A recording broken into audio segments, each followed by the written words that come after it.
bikum. Bizga Amr ibn Avn so'zlab berib dediki, bizga Xolid Yunusdan, u Hasandan, u Abu Bakrdan mundaq deganligini so'zlab bergan. Biz Rasululloh sollallohu alayhi vasallamning yanında edik. Tuyuqsiz quyosh tutildi, kun tutildi. Shuning bilan payg'ambar sollallohu alayhi vasallam ridosini so'rgan holatda o'rnidan turib mangdi, hattoki masjidga kirdi, bizmi masjidga kirdik. Shuning bilan Rasululloh masjidga kirib ikki rakat namoz o'qidi, hattoki quyosh echilgan qadar, kun echilgan qadar, kun oshkor bo'lgan qadar ikki rakat namoz o'qidi. Namoz o'qib bo'lgan ekan Rasululloh sollallohu alayhi vasallam dediki, haqiqatan quyosh va oy bu ikkisi biror kishining, biror maxluqotninki o'lib ketganligi uchun tutilmaydi. Yana bu keyingi hadislarda chiqar ekan, payg'ambarimiz sollallohu alayhi vasallamninki o'g'li Ibrohim, ya'ni Mariya al-Qibtiyya degan dedikidan bo'lgan o'g'li tugab ketgan kunisi, vafot etib ketgan kunisi quyosh tutilgan ekan. Shuna ba'zi sahobalar bu katta bir shaxs tugab ketganligi uchun quyosh tutildi degandek gap so'zlarni deganligi uchun Rasululloh shu xato tushunchalarni to'g'rilash maqsadida namozni o'qib bo'lgandan keyin xutba so'zlab degan so'z ham. Yana bu quyosh oy biror kishiningki o'lib ketganligi uchun tutilmaydi. Agar bu quyosh va oyniki mushta tutilganligini ko'rsanglar, namoz o'qinglar va duo qilinglar, hattoki sizlardagi osh ahvol ijlib ketgan qadar.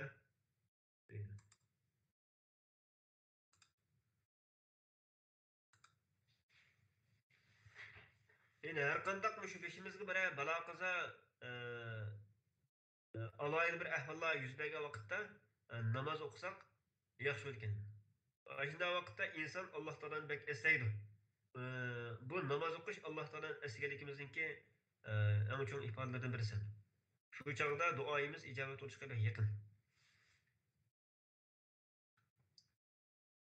من نقرأ من جلسنا حدثنا شهاب بن عباد قال حدثنا إبراهيم بن حميد عن إسماعيل عن قيس قال سمعت أبا مسعود يقول قال النبي صلى الله عليه وسلم إن الشمس والقمر لا ينكسفان لموت أحد من الناس ولكنهما آيتان من آيات الله فإذا رأيتموهما فقوموا فصلوا.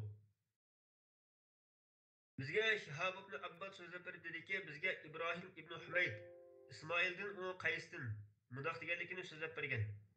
U Qays aytdi, men Abu Mas'ud radhiyallohu anhuninki mundoq deganligini angladim. Payg'ambar sollallohu alayhi vasallam mundoq degan.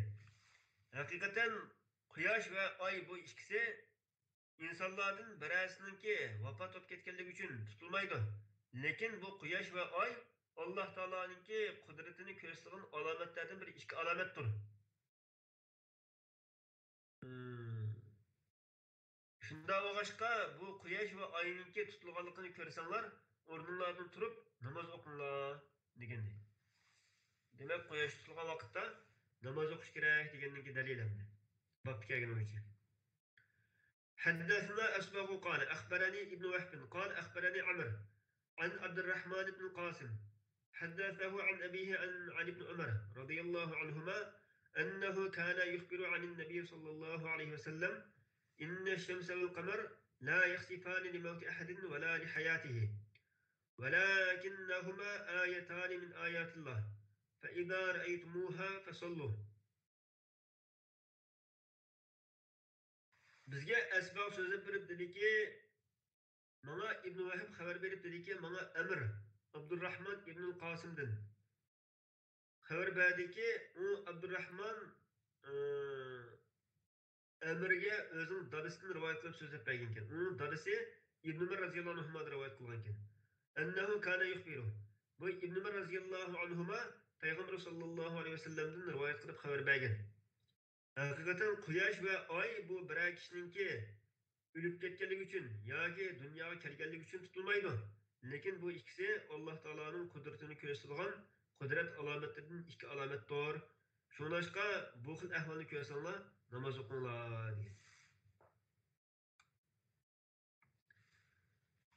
حدثنا عبد الله بن محمد قال حدثنا هاشم بن القاسم قال حدثنا شيبان أبو معاوية عن زياد بن علاقة عن المغيرة بن شعبة قال كسفت الشمس على عهد رسول الله صلى الله عليه وسلم يوم مات إبراهيم فقال الناس كسفت الشمس لموت إبراهيم فقال رسول الله صلى الله عليه وسلم إن الشمس والقمر لا ينكسفان لموت أحد ولا لحياته فإذا رأيتم فصلوا وادعوا الله. Bizga Abdullah ibn Muhammad so'zlab berib dediki, bizga Hashim ibn Qosim so'zlab berib dediki, bizga Shayban Abu Muaviya, Ziyad ibn Ilaqadan, u Mughira ibn Shu'badan mundoq deganligini so'zlab bergan. Rasululloh sollallohu alayhi vasallamning davrida Rasulullohning o'g'li Ibrohim vafot etib ketgan kunisi quyosh tutildi. Shuning bilan kishilar jamoat dediki, quyosh bu Ibrohimning o'lib ketganligi uchun tutildi deyishdi. Shuning bilan Rasululloh sollallohu alayhi vasallam dediki, haqiqatan quyosh va oy bu ikkisi bir kishining o'lib ketganligi uchun va yoki dunyo kelganligi uchun, hayot qolganligi uchun tutilmaydi. Agar bu xil ahvollarni ko'rsanglar, namoz o'qinglar va Allohga duo qilinglar degan.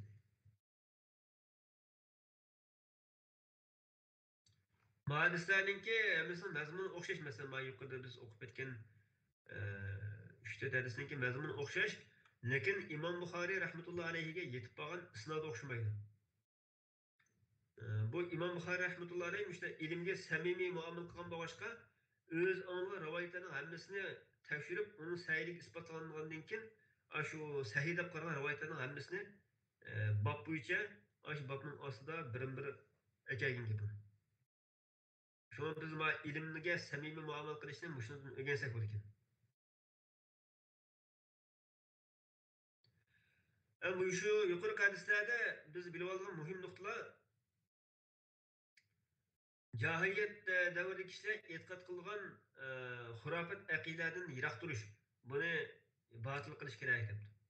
Masalan, quyosh va oyning tutilishi bir kishining o'lib ketganligi uchun yoki dunyoga kelgani uchun tutildi degandek, bu jahiliyat ahlininki ko'z qarashlarini bu xurofiy aqidadan yiroq turish kerak deydi.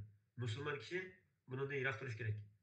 Koinotdagi har qanday bir koinotdagi jism bu birasining o'lib ketishga yoki hayot qilishiga ta'sir göstermeydi. Fakat bularning hammasi Alloh taoloning irodasi bilan Allohning qudratida yuz beradi deb e'tiqod qilish kerak musulmon.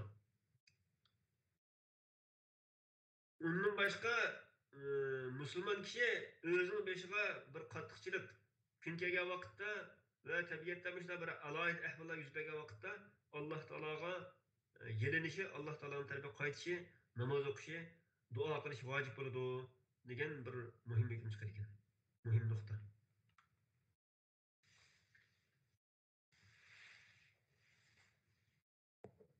Beshimizga bir qattiq kun kelgan vaqtda duo qilib baqsak bo'ladi. O chog'da qilgan duo, o chog'dagi ixlos hamda boshqa chog'dagi ixlosga hargiz o'xshamaydi. Shu o chog'da qilgan duoyimiz inshaalloh ijobat topib ketadi. Bu nurg'un bo'lib o'tgan ishlar qo'yadi. Babu sadaqati fil kusuf. Quyosh tutilgan vaqtda sadaqa qilish haqida deydi. Yuqorida quyosh tutilgan vaqtda namoz o'qish haqida deb u mazmun so'zlab o'tildi. Endi namoz o'qish bilan birga sadaqa qilishim bor demoqchimdi. Shu sadaqa baloni yeydi deganga o'xshash. Ashta beshimizga bir ahvol, alohida ahvollar kelgan vaqtda bu Alloh taoloning azob bo'lib qolmasin deb o'ylab turib sadaqa qilish kerak ekan.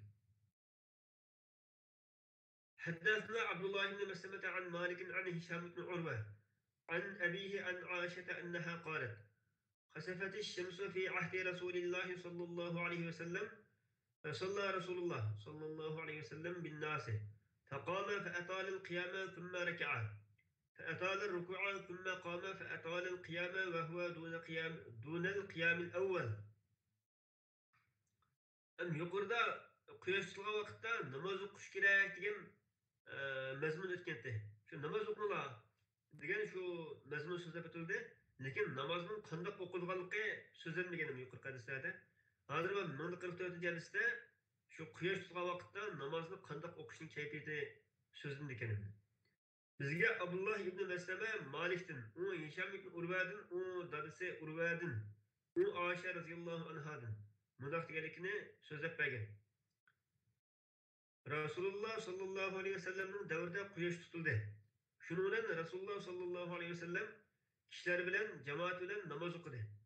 Namoz o'qigan vaqtda oldi bilan qiyamda turdi. Qiyamda turganda uzun qiyamda turishni uzun qildi, uzun qiyamda turdi demoqchi. Ondan ruku qildi va rukuda uzun turdi. Uzun ruku qildi. Ondan yana qiyamda turdi va qiyamda yana uzun qiyamda turdi.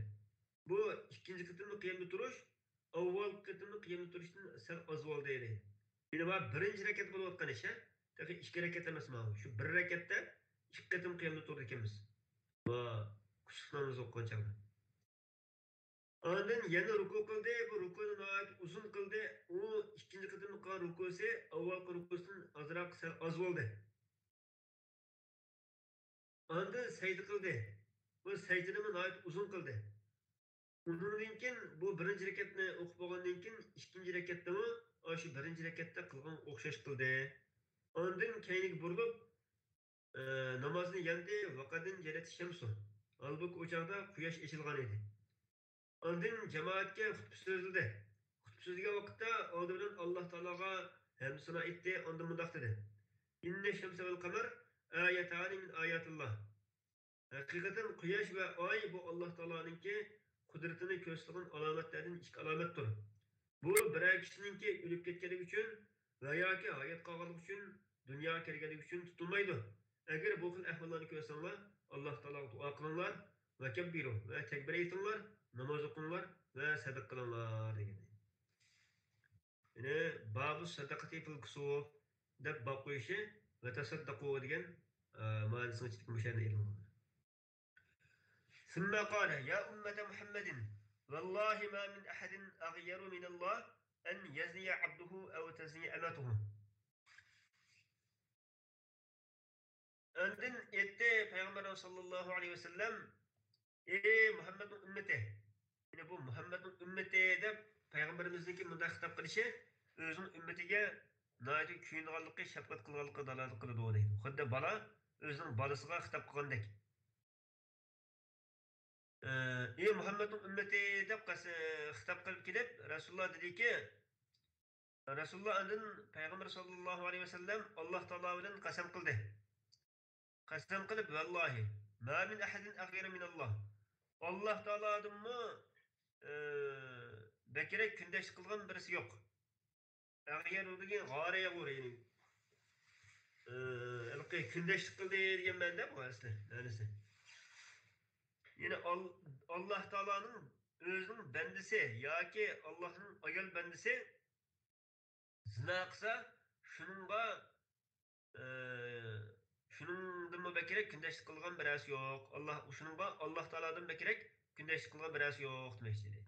Bunun manası ne ise Allah Subhanahu ve Teala özünün haram kılgan işlerininki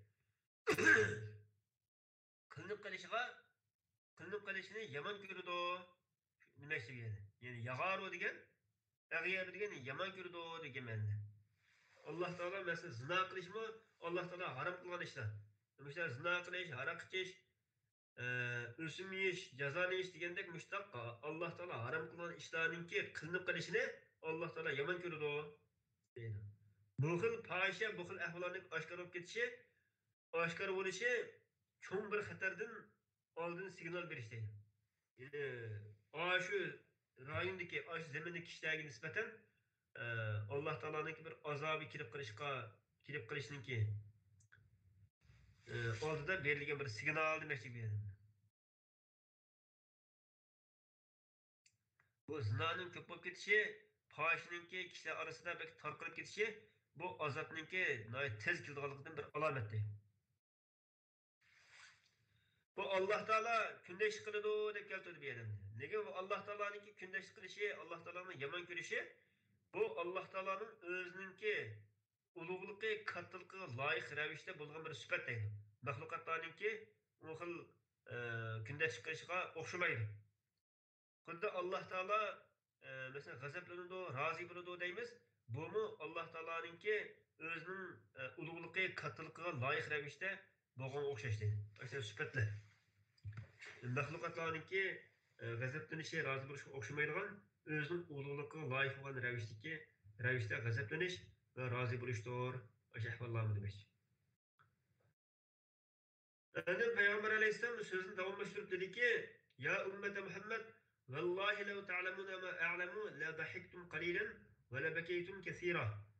Ey Muhammadning ummati, Alloh bilan qasamki, agar sizlar men bilgan narsani bilgan bo'lsanglar, oz kulatdinglar va ko'p yig'laydinglar degan. Bu yerki men bilgan narsani bilgan bo'lsanglar degan, bu yerki ilmni murad nima bo'lsa, Alloh taoloning ulug'ligiga ve Allah Teala'nın asir kılan kişilerden intikamı alganlıkla alakadar işler deydi. Ve e, insan sakara düşken vakitte yüz bergen ehvallar, kabirde yüz bergen ehvallar, kıyamet günü yüz bergen ehvallarını gösteriyor. Yine men bilgen muş ehvallarını siz bilgen bolsanlar az gülüp köp yığlaytınlar degan.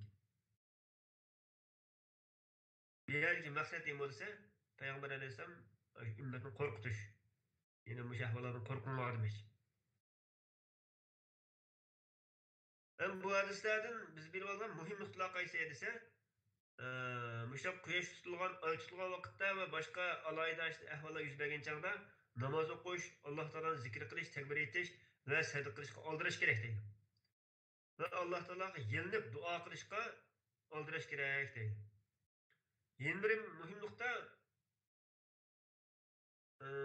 mushu yulduz va tabiatga ma'lum bir jismlarningki zaminiga hodisalarga nisbatan ta'sir ko'rsatadi degan xato gumonga raddiya berish bayon qilingan deydi. Müslüman kişi hem iş Allah Teala'nın takdiri o'rinlashtirishi bilan bo'ladi deb e'tiqod qilish kerak. Yana bir muhim nuqta yaxshi ishlarni qilishga qiziqtirish bayon qilingan debdi. Bo'libmi sadaqa qilishga alohida qiziqtirilgan deydi. Shu Imom Buxoriy babu sadaqati fil kusuf deb bab qo'ygan. Sadaqa qilishninki bu manfaati shu inson bilan cheklanib qolmaydi, balki boshqalarga manfaat yetadiganligi uchun buning ta'siri alohida bo'ladi demoqchi edi. Yeni bir mühim nokta zina fahişliğinin yirak duruşka agahlandırış bergen, şunu korkutkan. Hoş, emdi babın nidai bi es-salati camiatun fil kusuf. Yemiyede bir harf ceremdi. Nekim bir es-salati camiatun nekim bir cümle oğaşka. Ma cümle harf cerininki mecrur oldu bir yerde. Şunu cümle mahallen kesre deb qaraymiz bu yerda jumlani. Bir harf jar bo'lgan ekan, majrurni zirga o'qitadi asl qoida bo'yicha. Lekin bu yerda jumla mahallan jar bo'ldi deb qaraymiz. Ya'ni as-salat kun tutilgan vaqtda as-salatu jami'atun deb nido qilish haqida demoqchi. Jamoat namoz o'qildi deb jamoatga xitob qilingan ekan. حدثنا إسحاق قال أخبرنا يحيى بن صالح قال حدثنا معاوية بن سلام بن أبي سلام الحبشي دمشقي قال حدثنا يحيى بن أبي كثير قال أخبرني أبو سلمة بن عبد الرحمن بن عوف الزهري عن عبد الله بن عمرو رضي الله عنهما قال لما كسفت الشمس على عهد رسول الله صلى الله عليه وسلم نودي إن الصلاة جامعة.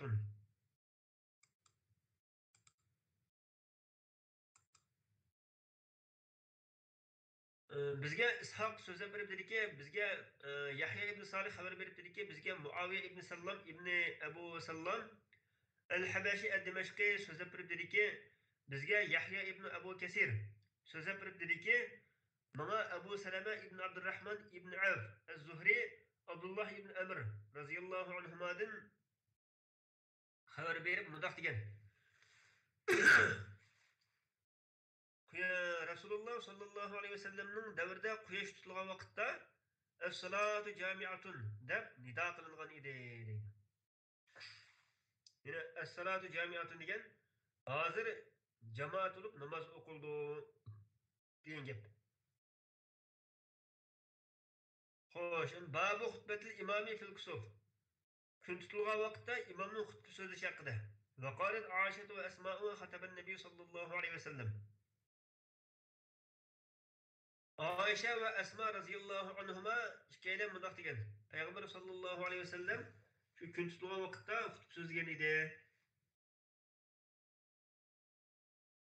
من ذكر قال جالس حدثنا يحيى بن بكير قال حدثنا الليث عن أقيل عن ابن شهاب وحدثني أحمد بن صالح قال حدثنا عن بسة قال حدثنا يونس عن ابن شهاب حدثني عروة عن عائشة زوج النبي صلى الله عليه وسلم قالت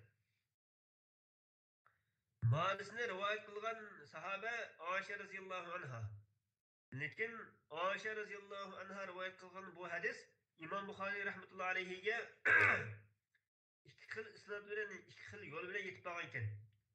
Birinchi yo'lda bizga Yahya ibn Bukayr so'zlab berib dediki, "Menga Lays Uqayldan u Ibn Shahabdan rivoyat qilib so'zlab bergan" deydi. Bu bir isnod. Yana bir isnodda İmam Buxoriy deydi, "Menga Ahmad ibn Salih so'zlab berib dediki, bizga Anbasa so'zlab berib dediki, bizga Yunus ibn Shahabdan so'zlab berdiki, menga Urva Peygamber sallallahu aleyhi ve sellem'in ayarı Ayşe razıyallahu anh'ninki mundaq deganligini so'zlab bergan. Peygamber sallallahu aleyhi ve sellem'in davrida hayat vaqtida quyosh tutildi. Shundan Rasululloh masjidga chiqdi. Tasaffan nasu vara'ahu. Shundan jamoatmi Rasulullohning orqasida saf tuzib turdi. Rasululloh bu namoz o'qigan vaqtda oldidan takbir aytdi. Ondan Rasululloh sallallohu alayhi vasallam uzun qiroat qildi. Ondan yana takbir etdi. Ondan takbir etib, ruku berib, uzun ruku qildi. Ondan Samiallohu liman hamida dedi. Deb bo'lgandan keyin qiyamda turdi, sajda qilmadi. Va yana uzun qiroat qildi. U ikkinchi qatim qilgan qiroati avvalgi qiroatdan sal ozroq bo'ldi. Ondan takbir etib ruku qildi. Rukuni uzun qildi. Lekin bu qilgan rukusi avval qatim rukudan sal oz bo'ldi. Ondan Samiallohu liman hamida.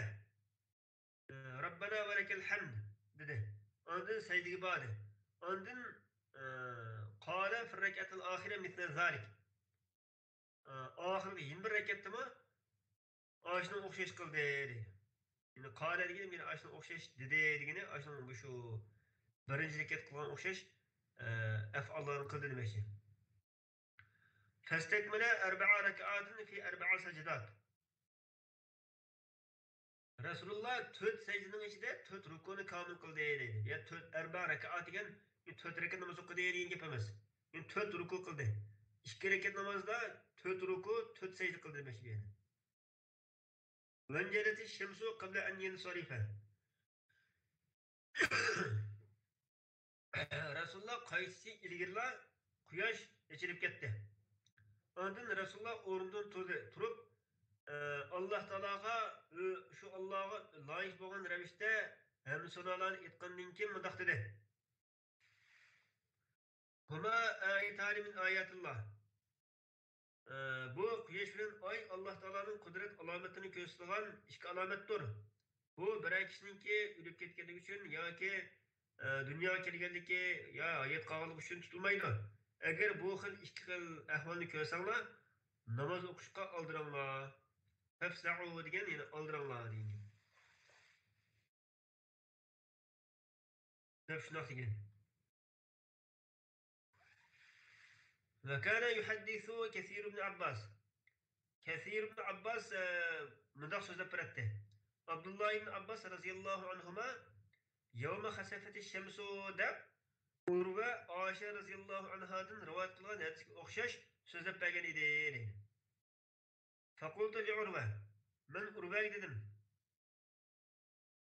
Urvaga bu hadisni Faqultu li Urva degan so'zni geçib kim bo'lsa, Urvadan hadisni rivayet kılgan İbn Shihab az-Zuhri. Yani İbn Shihab az-Zuhri men dedim demişti. Urvaga dedim ki inne ahaka يوم خسفت بالمدينة لم يزد على ركعتين مثل الصبح. Senin kardeşin Abdullah ibn Zübeyir neydi? Senin kardeşin degene bu kardeş kim dese Abdullah ibn Zübeyir. Medine Münevver'de quyosh tutilgan kuni bomdod namoziga o'xshash 2 rakatga ziyoda qilmadi, qilmagankan deb shunday desam, qala u urva shundoq deb aytdi. Li'annahu axta'a sunnah. Chunki u sunnat kelgan vaqtda xatolashib qoldi degan. Bu yer demak bo'lg'ini, u kun tutilish namozininki 2 rakat ekanligi shundoq. Lekin u bomdod namozininki o'qilish holatiga o'xshash undoq emas. Har bir rakatda 2 qatim ruku qilib, 2 qatim qiyomda turib, 2 qatim ruku qilib bunday o'qildi ekan endi. Bomdod namoziga o'xshash emas. Bu sunnatga loyiq o'qish yuqorida degandek demoqchi.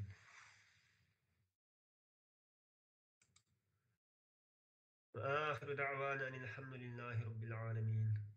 الله تعالى ممزق من فتح ما تاقصنا.